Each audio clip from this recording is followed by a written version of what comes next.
നമസ്കാരം. വെള്ളാപ്പള്ളിയുടെ രാഷ്ട്രീയം എന്താണ്? വെള്ളാപ്പള്ളി ഏത് പാർട്ടിയിലാണുള്ളത്? വെള്ളാപ്പള്ളി ഏത് രാഷ്ട്രീയക്കാരനാണ്? വെള്ളാപ്പള്ളിക്ക് എന്ത് രാഷ്ട്രീയം? ഞാനല്ല, നമ്മളെ സിദ്ദീഖലി രാങ്ങാട്ടൂർ. നമുക്ക് ആ ചെറിയ ക്ലിപ്പ് ഒന്ന് കേൾക്കാം. ചിരിച്ചു പൂതിയിടും. ഒന്ന് കേൾക്കാം. ഈ നാട്ടിലെ ഈഴവരെന്ന് പറഞ്ഞ ശ്രീനാരായണ ഗുരുവിന്റെ ആളുകളാണ്. കള്ള് ചെത്തരുത്, കുടിക്കരുത് എന്ന് പറഞ്ഞ ആളും കള്ളിന്റെ മുതലാളിയായ ഇയാളും തമ്മിൽ ആനയും കുഴിയാനയും തമ്മിലുള്ള വ്യത്യാസം. ഇയാൾക്കൊരു തട്ടുമുട്ട് തീരാണ്ട്, മൈക്രോ ഫിനാൻസ് തട്ടിപ്പ്. അത് VS-ന്റെ പഴയ വീഡിയോ ഇങ്ങനെ അടിച്ചു കേട്ടാളി. അതിൽ പറയുന്നുണ്ട്, ഇയാൾ ആരാ? ഈ നടേശൻ കേൾക്കണം, VS പറയുന്നത് കേൾക്കണം. അപ്പൊ എന്താ നിങ്ങൾ വിചാരിച്ച അയ്യപ്പ സംഗമം വെച്ച ഈഴവരെല്ലാം വരുന്ന? കസേര കാലിയായി, കസേരയിൽ കാള് വന്നില്ല, ഉണ്ടാക്കിയ ഭക്ഷണം ബാക്കിയായി. 6.5 കോടി രൂപ ഈ സമയത്ത് നഷ്ടായി കേരളത്തിൽ. അയ്യപ്പ സംഗമം ഒരു RSS-കാരനായ സ്വാമി കണക്കിന് അവിടെ പ്രസംഗിക്കുകയും ചെയ്തു. എന്ത് നേടി പിണറായി? മലപ്പുറത്ത് ശ്വാസം മുട്ടാണ്. മലപ്പുറം വേറൊരു നാടാണ്. കാന്തപുരം പറഞ്ഞിട്ടാ പിണറായി നീങ്ങുന്നത്. ഇങ്ങനെയൊക്കെ പറഞ്ഞൊരാള് ആ ആളെ തോളിൽ കൈയിട്ടിട്ട് ഇയാളെ കാറിൽ ഒരു മനുഷ്യനായി ജനിച്ചവനത് വരെ കയറ്റിയിട്ടില്ല. എന്റെ ഒരു കൽബിയായ മുറാദായിരുന്ന അച്യുതാനന്ദന്റെ അയാത്ത് കാലത്ത് രണ്ടും കൂടി ഒരു കാറിൽ വന്നിറങ്ങുന്നതൊന്ന് കാണാൻ അമ്മോശനും മരുവനാന്നെങ്കിലും തോന്നിക്കോട്ടെ എന്ന് വിചാരിച്ചു. ഇല്ല. കോട്ടയത്തെ സമ്മേളനത്തിൽ പെരുമഴ പെയ്യുമ്പോൾ DYFI-കാർ അങ്ങോട്ടും ഇങ്ങോട്ട് എറിയുമ്പോ VS-ഉം പിണറായി അടുത്തടുത്തിരിക്കുന്നുണ്ട്. പിണറായി അയാളെ മുഖത്തേക്ക് തന്നെ നോക്കിയില്ല. ഇനി നോക്കുകൂലി കൊടുക്കേണ്ടി വരുവാണാവോ എന്ന് കരുതിയിട്ടാണാവോ, നോക്കുക പോലും ചെയ്തില്ല. സെൽഫി എടുത്ത കുട്ടിയുടെ കൈക്ക് തട്ടിയ പിണറായി, പോലീസുകാരോട് കടക്ക് പുറത്ത് എന്ന് പറഞ്ഞ പിണറായി, വെളിയം ഭാർഗവനോട് ഇത് ഞങ്ങളെ ഓഫീസായി അല്ലെങ്കിൽ വിവരം അറിയുമെന്ന് പറഞ്ഞ പിണറായി. ആ പിണറായി ഈ സമയത്ത് ഈ വെള്ളാപ്പള്ളിയെ തോളിൽ കൈയിട്ട് കൊണ്ടുവന്നത് എന്തിനാണ് എന്ന് പിണറായിയിൽ പ്രതീക്ഷയുണ്ട് എന്ന് പറയുന്നവരൊക്കെ ഈ നാട്ടുകാർക്കൊന്ന് പറഞ്ഞു കൊടുക്കണം. പിണറായിയിൽ എന്താ പ്രതീക്ഷ? പിണറായിലുള്ള പ്രതീക്ഷ പിണറായി തന്നെ പറഞ്ഞിട്ടുണ്ട്. അതെന്താ? ശ്രീനാരായണ ഗുരുവിന്റെ യഥാർത്ഥ അനുയായിയാണ് ഇയാൾ. അല്ല, ശ്രീനാരായണ ഗുരുവിനെ പറ്റി ഇയാൾക്കൊരു ചുക്കും ചുണ്ണാമ്പും അറിയില്ല എന്ന് ഉറപ്പായി. സുകുമാരൻ നായരുടെ നാട്ടിൽ കംപ്ലീറ്റ് പോസ്റ്ററാണ്. ഇയാൾ മാർക്സിസ്റ്റ് പാർട്ടിയെ പിന്തുണക്കാൻ കാരണം മോളെ വിഷയമുണ്ട്, മരുവന്റെ വിഷയമുണ്ട്, ഇയാളെ വിഷയമുണ്ട്. അപ്പൊ നായന്മാർ തീരുമാനിച്ചു, ഇല്ല, ഇങ്ങനെ പറയുന്ന ഒരാൾക്ക് പിന്തുണ നൽകാൻ ഞങ്ങളില്ല. പെരുന്നയിലൊന്ന് പോയി നോക്കണം. ഞാൻ കഴിഞ്ഞ ദിവസം തെക്കൻ ഭാഗത്തൊരു പൊതുയോഗത്തിന് ചെന്നപ്പോ പെരുന്നയിൽ ഇയാൾക്കെതിരെ നായർ സർവീസ് സൊസൈറ്റിയുടെ മക്കൾ നിരത്തി പോസ്റ്ററാണ്. ഇയാളെ വിശ്വസിക്കാൻ കൊള്ളൂല. ഇങ്ങനെ എല്ലാ സമുദായത്തിലും കയറി കളിക്കുക. എന്നൊരു ന്യൂനപക്ഷ സംഗമങ്ങൾ വെക്കാൻ വരട്ടെ. ന്യൂനപക്ഷത്തിനൊരു വകുപ്പുണ്ട് കേരളത്തിൽ. അബ്ദുറഹ്മാൻ മന്ത്രിയാണ് അത് കൈകാര്യം ചെയ്യുന്നത്. എന്താണെന്നറിയാം നിങ്ങൾക്ക്? കേന്ദ്രം കൊടുത്ത 24 കോടി ഇപ്പൊ നഷ്ടപ്പെടുത്തി.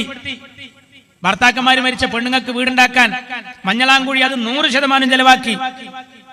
ആ ഫണ്ടിലുണ്ടായിരുന്നു കിണർ കുഴിക്കാൻ, അത് 62% ലാപ്സാക്കി. അറിയണോ? ഒരുപാട് ആനുകൂല്യം കല്യാണത്തിന് മക്കളെ കെട്ടിക്കുമ്പോൾ കൊടുക്കണ്ടായിരുന്നു.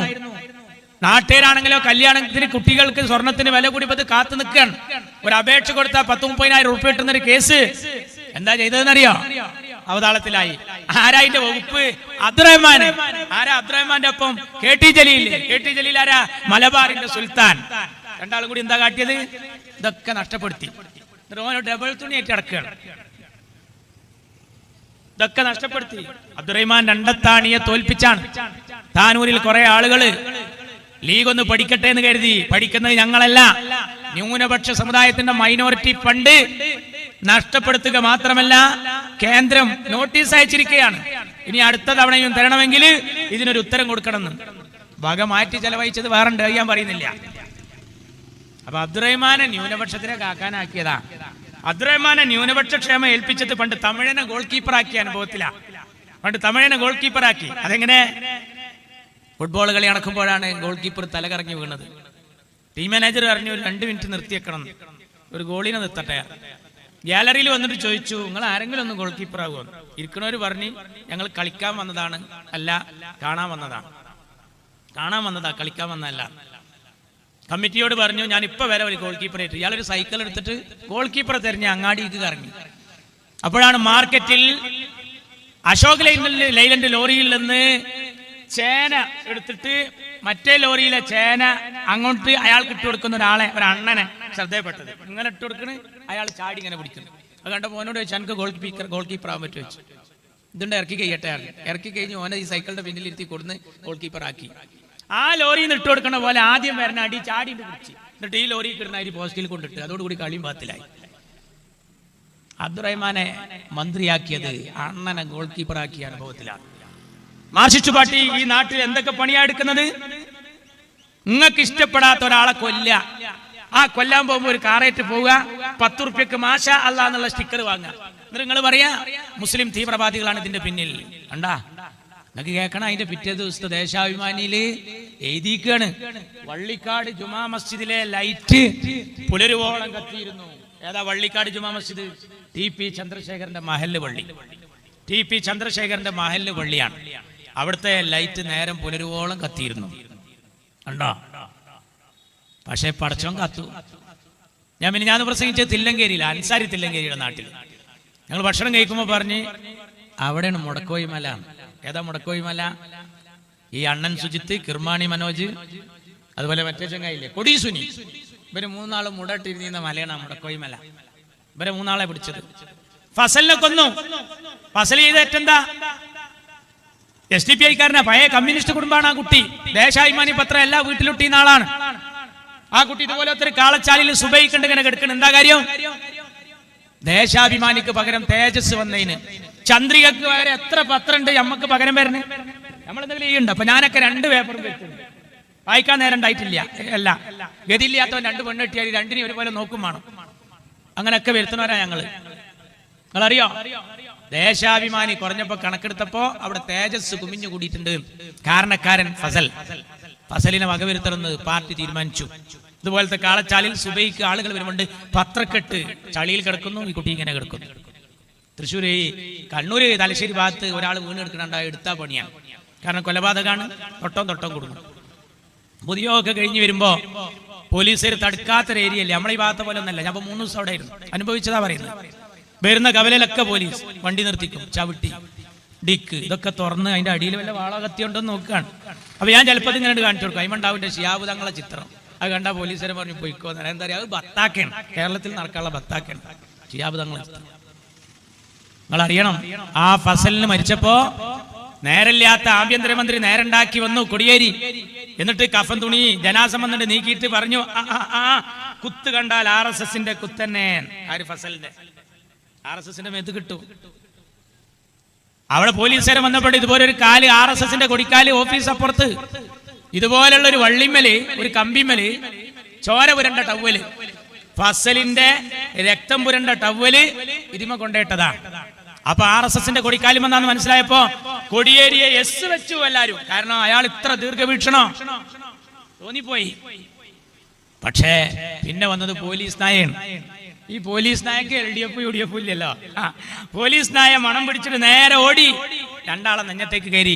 കാരായി രാജൻ, സഖാവ് കാരായി ചന്ദ്രൻ. പടച്ചറപ്പ് കാത്തു ചെയ്തു. ഇവര് എന്തെല്ലാം ചെയ്യും. ഇതാ ഇലക്ഷൻ വരിക, പഞ്ചായത്ത് ഇലക്ഷൻ.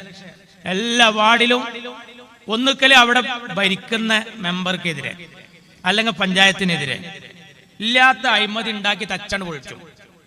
ഇല്ലെങ്കിൽ പെങ്കേസിൽ കുടുക്കിയിട്ട് ഏറ്റവും തിളങ്ങുന്ന ഒരാളാണ് തളർത്തും. മാർക്സിസ്റ്റ് പാർട്ടിയുടെ തന്ത്ര. TP ചന്ദ്രശേഖരൻ മരിച്ചപ്പോ ഇവര് പറഞ്ഞ എന്താ അറിയോ? ഈ ചന്ദ്രശേഖരന് വേറൊരു പെണ്ണിനേറ്റ് ലൈൻ ഉണ്ടായിരുന്നു, ദേശാഭിമാനിയിൽ എഴുതിക്കാൻ. എന്നിട്ട് അവരെ അളിയന്മാര് കാട്ടിയതാണ് പറഞ്ഞത്. സാജൻ എന്ന് പറഞ്ഞൊരു ചെക്കൻ മരിച്ചു, തൂങ്ങി മരിച്ചു. സാജൻ SFI കാരൻ, ദുബായി പോയി നന്നായി പൈസ ഇങ്ങോട്ട് വന്ന് നാട്ടിൽ കുടുംബത്തിൽ എല്ലാരും വിളിച്ചിട്ട് പറഞ്ഞു, ഞാൻ പോണില്ല, ഇവിടെ എനിക്ക് അത്യാവശ്യം ചില സംഭവം ഉണ്ടാക്കണം. പാർത്ത കൺവെൻഷൻ സെന്റർ ആന്തൂരിൽ ഒരു കല്യാണ മണ്ഡപം ഉണ്ടാക്കി.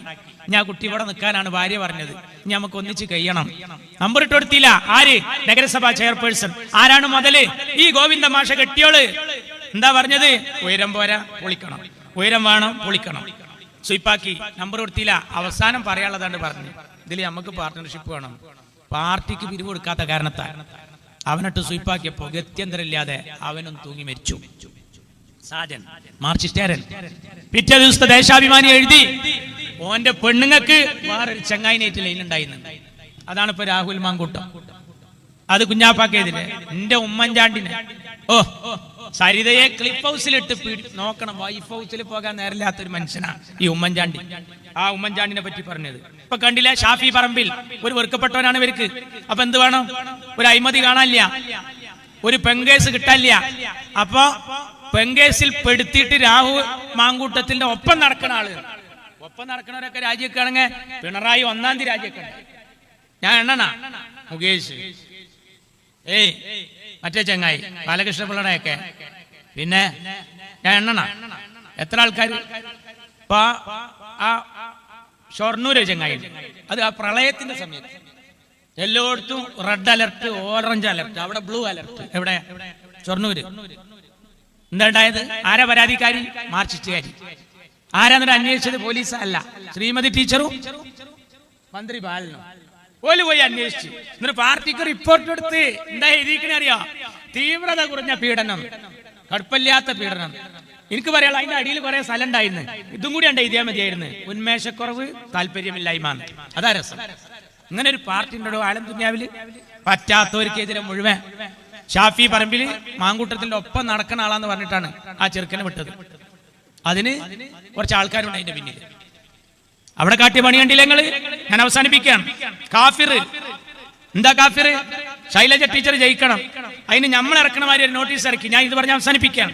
നമ്മൾ ഇറക്കണ പോലെ ഒരു നോട്ടീസ്. എന്ത്? നമ്മളെ സ്ഥാനാർത്ഥി 5 വക്ത് നിസ്കരിക്കുന്ന മുസൽമാനാണ്, ആര്? ഷാഫി. മറ്റേത് കാഫിറാണ്, ആര്? ശൈലജ ടീച്ചർ. ഇത് നമ്മൾ ഇറക്കണ മാതിരി ഓല ഇറക്കി. എന്താ ആൾക്കാർ ഇത് വായിക്കുമ്പോ പറയും, അല്ലാ ടീച്ചറെ കാഫിർ എന്ന് വിളിച്ചോ, എന്നാ നമ്മള് ഈ UDF വോട്ട് ചെയ്യൂലെന്ന് UDF തീരുമാനിക്കുന്ന. പക്ഷെ സംഗതി ആരെ തിരിച്ചായി, നേരെ തിരിച്ചായി. അതെന്താ? ഇത് ഇറക്കിയത് ആരാന്നുള്ള ചർച്ച നടന്നപ്പോ പാറക്കൽ അബ്ദുള്ളാന്റെ പരാതി കൊടുത്തു. അതില് ഉപകാരം ഇവരെന്താ പറഞ്ഞത്? യൂത്ത് ലീഗുകാരൻ കുട്ടിയാറിന് ഓൻ പോയി പരാതി കൊടുത്ത്, ഞാൻ അത് വിട്ടുന്ന് തെളിയിച്ചാൽ ഞാൻ നിങ്ങൾ പറഞ്ഞ പണിയാക്കാൻ. അവിടുത്തെ മണ്ഡല യൂത്ത് ലീഗ് ഈ മക്കളെ പോലെ യോഗം ചേർന്നിട്ട് പറഞ്ഞു, ഇത് യൂത്ത് ലീഗിന്റെ ഇവനാന്ന് പറഞ്ഞ 10 ലക്ഷം ഉറുപ്പിക ഞങ്ങൾക്ക് ഫ്രീ തരാറുണ്ട്. 2 മെച്ചങ്ങൾക്ക്. ഒരു യൂത്ത് ലീഗുകാരനെ കുടുക്കിയ സുഖം കിട്ടും, 10 ലക്ഷം പഹരങ്ങൾക്ക് വെറുതെയും കിട്ടുകയാണ്. എന്നിട്ടും നിങ്ങൾ അതിന്റെ പിന്നാലെ പോയില്ല. എന്താ കാരണം അറിയോ? അത് നിങ്ങൾ ഉണ്ടാക്കിയതാ, അത് നിങ്ങൾ ഉണ്ടാക്കിയതാ. അത് ഞാൻ ഇപ്പൊ പറയണില്ല, അതിന്റെ ആളെ ഞാൻ പറയുന്നില്ല. വാണങ്ങ തൊട്ടന്നെ കാണിച്ചരാം. ആ കൊയലത്തിലാ കാഫിർ. കാരണം എന്താ പറയാ, ഇതിന് ഈ സ്ക്രീൻഷോട്ട് വിട്ടവനെ പിടിക്കാൻ എളുപ്പാ. നമ്മളെ പൈതം മക്കൾക്ക് അറിയാം. ഇത് ഈ പോലീസുകാർക്ക് പിടിക്കാൻ എളുപ്പമാണ്. ഇപ്പൊ നിങ്ങൾ കേൾക്കണം. ഇപ്പൊ ഈ കാറ്റുമായി ഉണ്ടായപ്പോ ഞങ്ങളെ ഭാഗത്ത് തിരുനാവായ ആ ഭാഗത്ത് ഒരു ചെറുപ്പക്കാരൻ കുട്ടി, ഒരു +2 പഠിക്കുന്ന കുട്ടിയാണ്. ഓൻ എന്ത് ചെയ്തറിയാം? സ്കൂളിൽ പോകാൻ മടിയാണ് അവനക്ക്. അപ്പൊ ഓൻ എന്ത് ചെയ്തെന്ന് അറിയാം? ഒരു സ്ക്രീൻഷോട്ട് ഉണ്ടാക്കി. എന്താ സ്ക്രീൻഷോട്ട് അറിയോ? കടുത്ത കാലവർഷക്കെടുതി കാരണം മലപ്പുറം ജില്ലയിലെ പ്രൊഫഷണൽ കോളേജുകൾ ഉൾപ്പെടെ എല്ലാ വിദ്യാഭ്യാസ സ്ഥാപനങ്ങൾക്കും ഇന്ന് അവധിയായിരിക്കുന്നതാണ്. ഓ റീസൺ കലക്ടറായി അവധിയാണ് പ്രഖ്യാപിച്ചു. ഞാൻ പോളിടെക്നിക്കിലാണ്. എന്റെ സുബൈർ സർ ഇവിടെ ഉണ്ട്, നാട്ടുകാരൻ. ഞങ്ങൾ ഒന്നിച്ചാ ജോലി ചെയ്തില്ല. അവിടെ ആൾക്കാർ വന്നില്ല, ജോലിക്ക് വന്നില്ല. എന്താ കാരണം? ജില്ലാ കലക്ടർ അവധി പ്രഖ്യാപിച്ച പ്രൊഫഷണൽ കോളേജിൽ പോളിയും പെടും വന്നില്ല. ബോയ്സ് ഹൈസ്കൂളിലും ഇല്ല കുട്ടികൾ, മാഷ്മാരും ഇല്ല. എന്താ വരാത്ത ചോദിച്ചവന് കലക്ടർ അവധിയാണ്. എല്ലാവരും കൂടിയാണ് തീരുമാനിച്ച് പോണില്ല. അവസാനം DD വിളിക്കൽ തുടങ്ങി, ടെക്നിക്കൽ ഓഫീസർ വിളിക്കൽ തുടങ്ങി. അപ്പോഴാണ് അറിഞ്ഞത് കലക്ടർക്കൊന്ന് വിളിച്ചു നോക്കുക. കലക്ടർ പറയാണ്, പടച്ചോനെ സത്യം ഞാൻ അറിഞ്ഞിട്ടില്ല.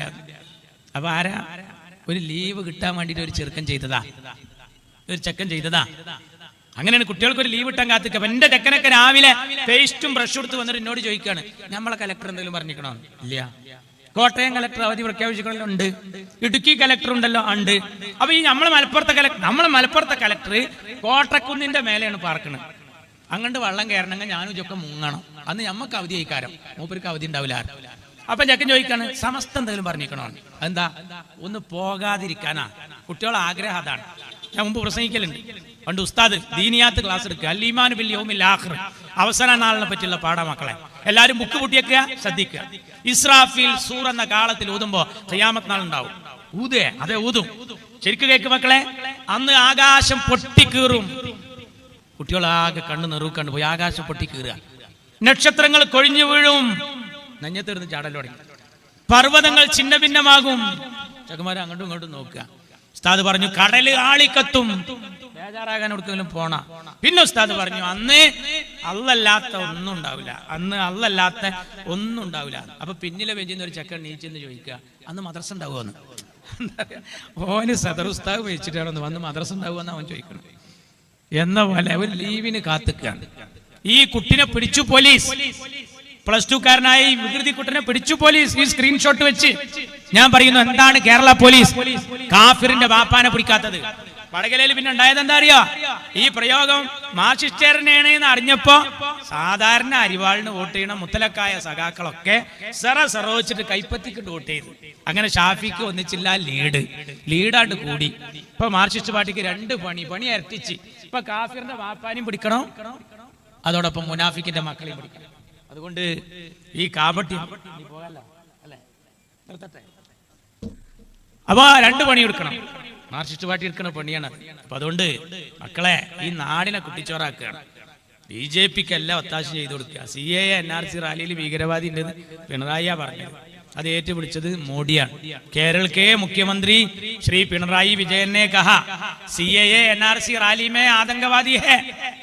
അപ്പോഴാണ് നമ്മൾ അച്യുതാനന്ദൻ ഈ മുസ്ലിം ചെറുപ്പക്കാര് മറ്റു സമുദായത്തിലെ പെൺകുട്ടികളെല്ലാം ഇന്നടിച്ച് കല്യാണം കഴിച്ച് മക്കളെ ഉണ്ടാക്കി അങ്ങനെ പോയാൽ 2025, 30, 35 ഒക്കെ ആകുമ്പോഴേക്ക് ഈ കേരള സംസ്ഥാനം ഒരു ഇസ്ലാമിക രാജ്യമായാലും അത്ഭുതപ്പെടാനില്ല. ആരാ പറഞ്ഞ്? അച്യുതാനന്ദൻ. അതാരാ ഏറ്റുപിടിച്ചത്? യോഗി ആദിത്യനാഥ്. എന്താ പറഞ്ഞത്? കേരള മാർക്സ്വാദി സാമ്യവാദി മുഖ്യമന്ത്രി ശ്രീ അച്യുതാനന്ദൻ ने कहा. അച്യുതാനന്ദൻ പറഞ്ഞു കേരള മേ ലവ് ജിഹാദ് ഹേ. BJPക്ക് ഇങ്ങനെ ആയുധം കൊടുക്കുകയാണ്. അതാണ് ദാറുൽ ഹുദ. അമേരിക്കൻ ചാരനാണ്. താലിബാനിസ പഠിപ്പിക്കുന്നത്. ബഹാവുദ്ദീൻ കുരിയാടിനെതിരുള്ള പ്രസംഗ സഖാക്കളെ ഇതൊക്കെ അപകടം ചെയ്യും. ഞാൻ അവസാനിപ്പിക്കുകയാണ്. ഇവിടുത്തെ തൊഴിലാളികളെ പറ്റിച്ച, ഇവിടുത്തെ സർക്കാർ ജീവനക്കാരെ പറ്റിച്ച, കുടുംബശ്രീക്കാരെ പറ്റിച്ച ഗവൺമെന്റ് അവരൊരു പാഠം പഠിപ്പിച്ചേ മതിയാവും. ആരെ അവർ പറ്റിക്കാത്ത? യുവാക്കളെ പറ്റിച്ചില്ലേ? നായനാറുള്ള കാലത്ത് ഒരു മുദ്രാവാക്യമുണ്ട്, വർഷം പ്രതി 10 ലക്ഷം പേർക്ക് തൊഴിൽ. കൊടുത്തോ? കൊടുത്തില്ല. നായനാർ പിന്നെ വന്നില്ലേ? വന്ന്. കൊടുത്തോ? ഇല്ല. അച്യുതാനന്ദൻ വന്ന്. ഇതെടുത്തോ? ഇല്ല. കൊടുത്തോ? ഇല്ല. പിണറായി 2 തവണ വന്നു. കൊടുത്തോ? ഇല്ല. പിന്നെ ഇത് എന്തിനാ പറഞ്ഞത്?